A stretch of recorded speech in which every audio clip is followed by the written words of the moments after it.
¿Qué tal? Espero que estemos bien.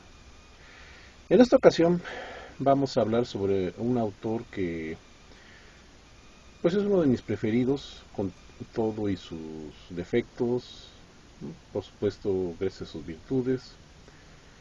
Un autor que se especializó en historia militar, del cual desgraciadamente hay muy poco material publicado en nuestro idioma. Que yo sepa, a la fecha solamente hay un libro y probablemente no veamos más cosas de él en nuestro idioma. Por lo tanto, si alguien quiere adentrarse en lo suyo, pues va a tener que eh, leer inglés. Muchos de los libros que vamos a estar presentando están en inglés, algunos en francés, etcétera.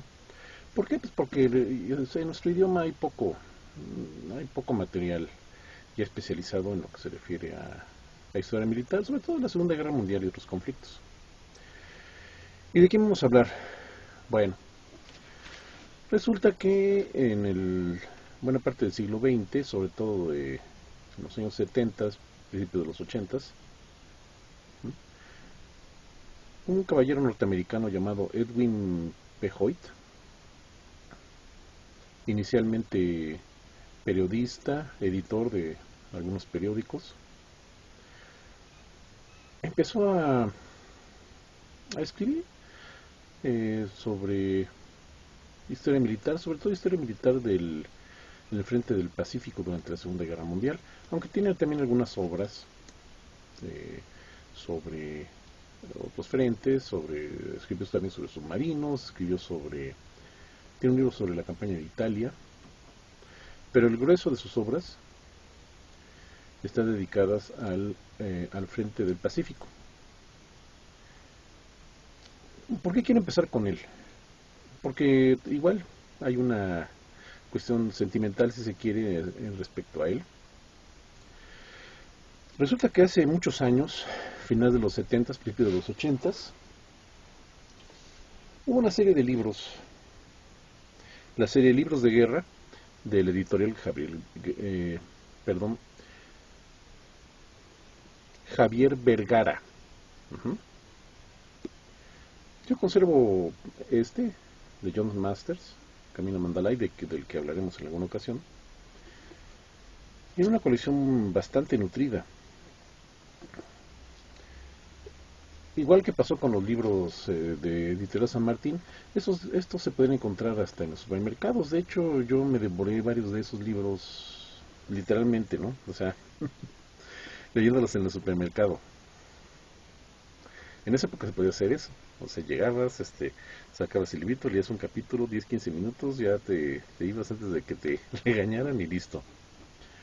Bueno, uno de muchos libros que sacó Javier Vergara en esa época fue Guadalcanal, de Edwin Hoyt, Edwin P. Hoyt, mismo que aquí está en su edición en inglés.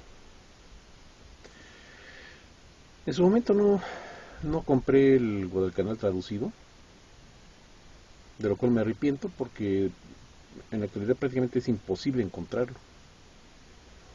Los libros de Editorial Vergara, algunos son casi imposibles de encontrar, y ese es uno de ellos. Llevo años buscándolo y yo creo que no llegará a salir. Pero después ya cuando pude, me conseguí la edición en inglés. Y pues debo decir que hasta donde yo recuerdo, y comparando con el original, la, fue una traducción bastante decente. Ujú. Que de eso hablaremos en otras ocasiones. Hay algunos títulos que por diversas razones no se traducen bien. Del idioma original se hace inglés, francés, alemán. La literatura militar, de historia militar, sobre todo cuando se refiere a cosas técnicas, igual que pasa con otros aspectos, ¿no? Con otro tipo de obras, por ejemplo, el campo de la medicina o en el campo de la informática, por ejemplo, o de la ingeniería, tiene su propio lenguaje, sus propias eh, propios términos, que si se quieren traducir literalmente de un idioma a otro, pierden bastante o provocan galimatías verdaderamente. En la literatura de historia militar pasa eso mucho. Digo, me vienen a la mente tres ejemplos. Hay, y no nomás en la literatura militar en general refiriéndose a cuestiones militares. Eh, Luego oigo en series, por ejemplo, de televisión o en películas, que pasan el término facilities como facilidades, y siendo que facilities en nuestro idioma sería más bien como instalaciones, ¿no? O por ejemplo, pasan army directamente como armada, lo cual es un término que más bien se refiere a la marina armada. Entonces se ven en problemas cuando, por ejemplo, hablan sobre la armada en lugar del ejército, que army debería ser traducido bien como ejército.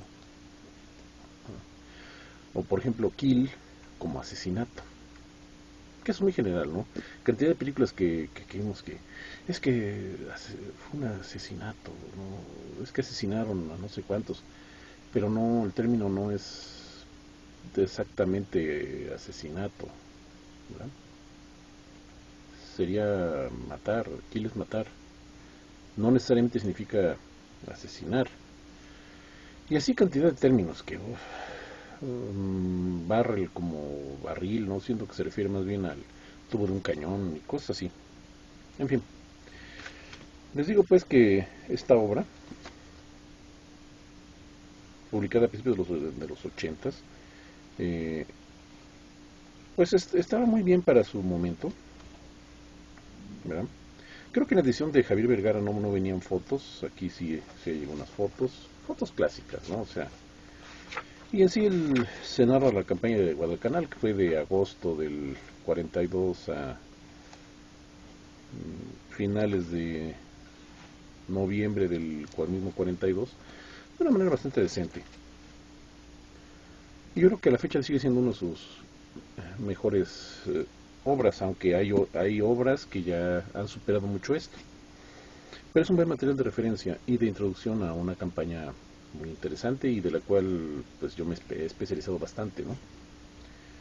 Ahí en el foro El Gran Capitán .org llevamos armando un tema sobre la campaña de Guadalcanal que lleva pues ya bastante tiempo, ya algunos añitos, ¿no? Y este libro me acuerdo que fue como bueno, me atrajo mucho, ¿verdad? Por eso le guardo mucho cariño. Entre este y el capítulo de la colección de selecciones del Ryder Digest, donde hablan sobre Guadalcanal, fue que me interesé por esta campaña. Y a la fecha tengo como 30 libros al respecto fácilmente. Bueno, pero él publicó muchísimo. The Storm over the Gilberts, o sea, Tormenta sobre las Gilberts, que habla sobre la toma de Taragua, ¿no? Edwin P. Hoyt. Es muy interesante lo que pasó con este señor. En sus primeras obras, eh, pues vemos a alguien que estaba muy ansioso por publicar, por sacar a la luz ciertas cosas, ¿no? Aquí tenemos casi totalmente derruido este libro que es, ¿no?, sobre la batalla del Golfo de Leyte. El pobre libro ya se me está rompiendo, pero por ahí va a tener las cubiertas, ¿no? Este libro es muy importante,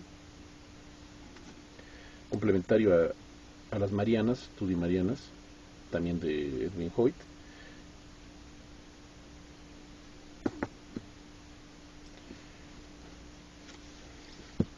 Las junglas de Nueva Guinea,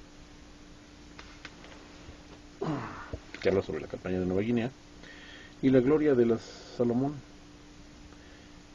Estos dos libros son muy importantes porque hasta el momento en que los publica a principios de los años 80 también, Se había escrito muy poco sobre la campaña de Nueva Guinea, fuera de algunas cosas muy propagandísticas. Sobre todo me gusta mucho. Se habla muy poco de él. ¿Qué pasó después de Guadalcanal? O sea, este es complemento a este.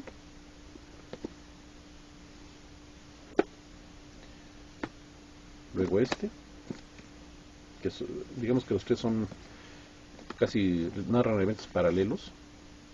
Luego seguiría este, en orden cronológico, sobre para entender la campaña del Pacífico. Luego el de Leyte y el de a las Marianas. Fue un autor también muy...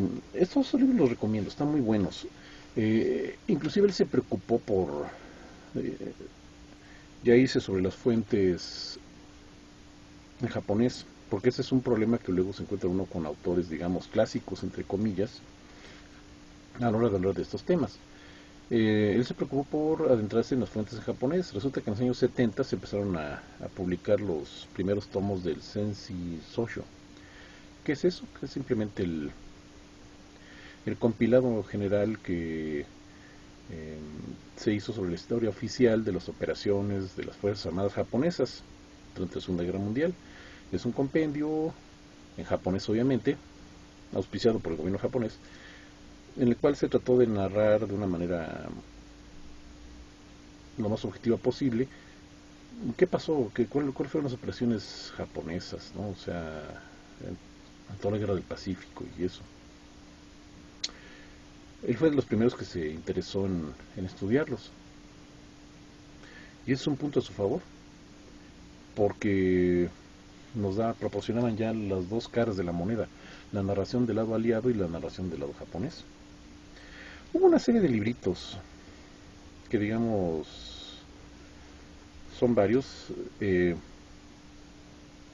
en el Pacífico, que estos se hicieron, digamos, porque por encargo, ¿no? O sea, por ejemplo, esta habla sobre Pearl Harbor, este ya trata la parte de la batalla del Mar del Coral, etcétera. Los in the Circle sobre el final de la guerra. Hay otros dos intermedios. Estos son totalmente pasables, ¿no? O sea, totalmente pues, se puede uno dejar de ellos. ¿Por qué? Porque parecen obras por encargo, o sea, se nota inmediatamente que no tienen su mismo estilo. Hay algo con los autores que escriben sobre historia, o sobre otros muchos temas, ¿no? Pero que inicialmente o inician su carrera como periodistas. Se nota mucho, y eso en muchísimos ámbitos, ¿eh? O sea, inclusive hasta me viene a la mente inmediatamente JJ Benítez, ¿no? O sea, con todo y su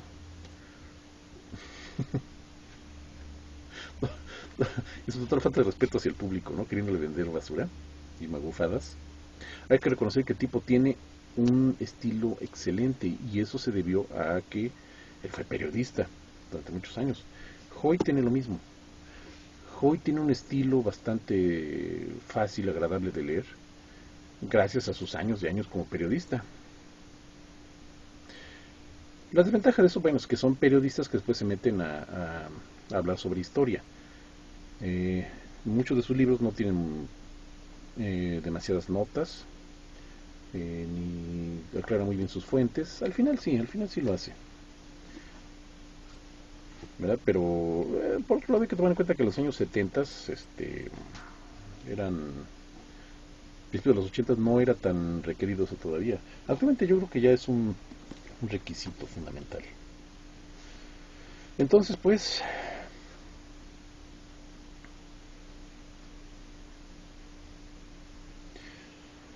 me quedo con los principales libros que ya les dije.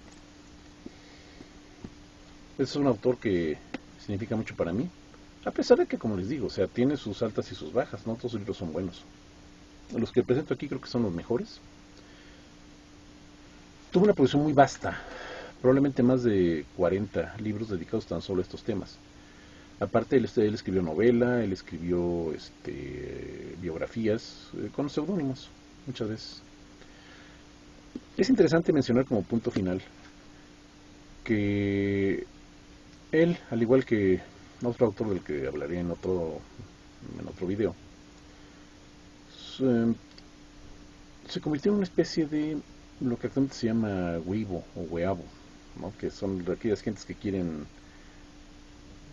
eh, como convertirse en japonés. Y de hecho, uno de sus libros, que habla sobre los bombardeos incendiarios sobre las ciudades japonesas, lo firma con su nombre traducido al japonés, algo como Edoin, Ito Edoin, algo así, que es Edwin Hoyt, pero en japonés. No recuerdo el nombre del título, yo lo tuve en mis manos hace tiempo, pero al igual que con muchos otros de los libros que he leído, pues por diversas cuestiones han ido y venido, ¿no? O sea, los he tenido que vender, he tenido que volver a comprarlos. Mi colección ha tenido que rehacerse en varias ocasiones. Pero es interesante mencionarlo. De hecho, él muere en Japón, según tengo entendido, en el 2005. Nació creo que en los 1938, entonces tuvo una larga vida. Eh, Casado con una japonesa, aprendió japonés. Entonces es un ejemplo primigenio de lo que sería un weabo, de alguna manera. Se nota mucho en sus últimos, también en sus últimos libros. O sea, tanto se entró en la cultura japonesa que empezó a admirarla, quizás a un grado ya un poco exagerado, pero bueno, no deja de ser una buena recomendación. Edwin P. Hoyt, un motor con sus altas y sus bajas, pero muy recomendable. Bueno, por su atención, muchas gracias.